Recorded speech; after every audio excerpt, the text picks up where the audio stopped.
Assalamualaikum warahmatullahi wabarakatuh. Perkenalkan, nama saya Zainul Royhan Ramadan dari STIMIK Handayani Makassar, jurusan Teknik Informatika, kelas TIA, NPM 20 200 226. Di video ini saya akan menjelaskan tentang arsitektur von Neumann dan proses interupsi.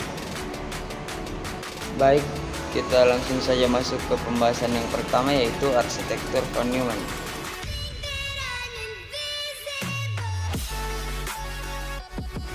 Arsitektur von Neumann.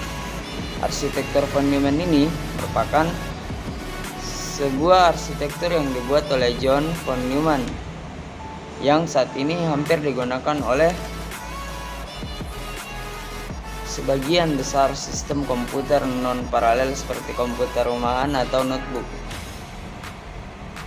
Meski konsep ini dikemukakan oleh John von Neumann, kemudian dikembangkan oleh J. Prescott Eckert dan John William Mauchly dalam pengembangan komputer ENIAC, nama von Neumann lah yang lebih dikenal sebagai penemu arsitektur komputer tersebut. Arsitektur von Neumann ini sendiri menggambarkan komputer dengan 4 bidang utama. Yang pertama, unit aritmatika dengan logis unit atau yang biasa dikenal dengan ALU, unit kontrol, memori, dan alat masukan dan hasil atau input-output. Keempat bidang ini dihubungkan oleh berkas kawat yang bernama bus. Kunci utama dari arsitektur von Neumann itu sendiri adalah CPU atau prosesor yang memungkinkan seluruh fungsi komputer untuk dikoordinasikan melalui satu sumber tunggal. Perlu diingat, pada CPU atau prosesor memiliki dua unit operasi dasar, yaitu ALU yang melakukan inti operasi perkalian, penjumlahan, pengurangan, operasi operator logika, dan lain-lain. Lalu unit control unit yang menangani aliran data eksternal dan mengendalikan segala data yang akan diproses prosesor itu sendiri. Adapun cara kerja model von Neumann yaitu main memory menyimpan data dan program. Lalu bus mentransfer data, alamat, dan mengontrol sinyal, baik itu dari atau ke memori maupun dari atau ke perangkat lainnya. Setelah itu, prosesor memproses datanya dengan cara yang pertama, control unit menangkap instruksi dan mengeksekusinya. Lalu, arithmetic and logic unit melakukan operasi seperti menambah atau mengurangi dan lain-lain. Lalu register menyimpan hasil sementara dan informasi kontrol untuk alamat instruksi berikutnya.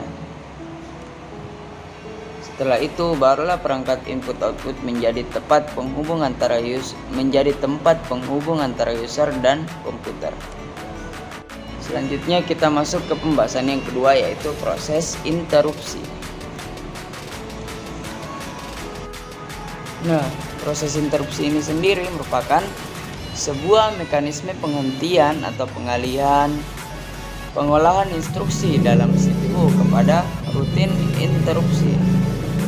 Tujuannya yaitu untuk memanajemen pengeksekusian rutin instruksi agar efektif dan efisien antar CPU dan modul-modul input-output maupun memori. Kelas sinyal interupsi terbagi menjadi 4, yaitu yang pertama kelas sinyal interupsi program, yaitu interupsi yang dibangkitkan dengan beberapa kondisi yang terjadi pada hasil eksekusi program seperti arithmetika overflow, pembagian nol, dan operasi ilegal. Yang kedua adalah timer.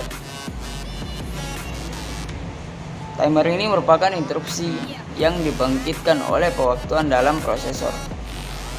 Yang ketiga, sinyal interupsi input-output, yaitu merupakan sinyal interupsi yang dibangkitkan oleh modul input-output sehubungan pemberitahuan kondisi error dan penyelesaian suatu operasi. Lanjut yang keempat, yaitu hardware. Nah, sinyal interupsi hardware merupakan interupsi yang dibangkitkan oleh kegagalan daya atau kesalahan paritas memori.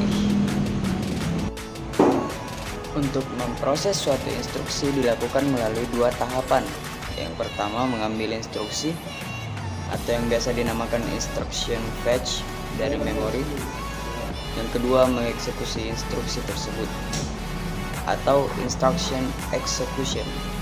Siklus instruksi dimulai dengan pengambilan instruksi di memori utama oleh prosesor.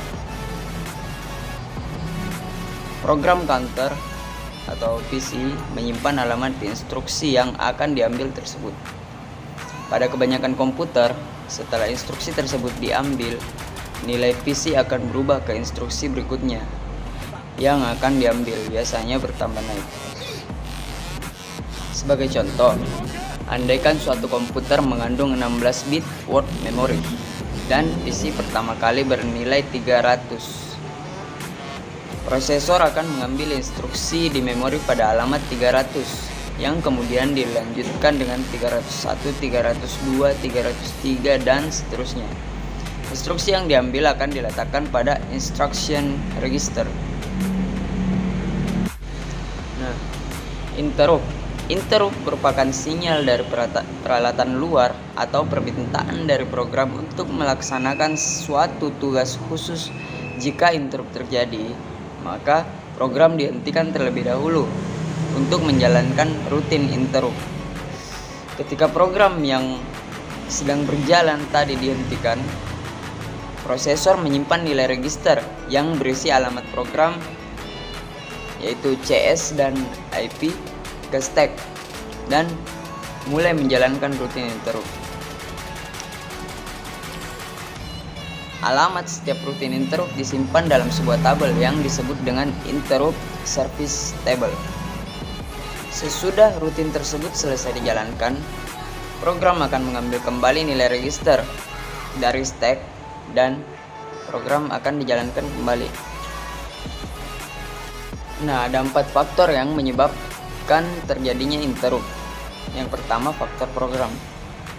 Faktor program ini terjadi sebagai akibat dari eksekusi suatu instruksi.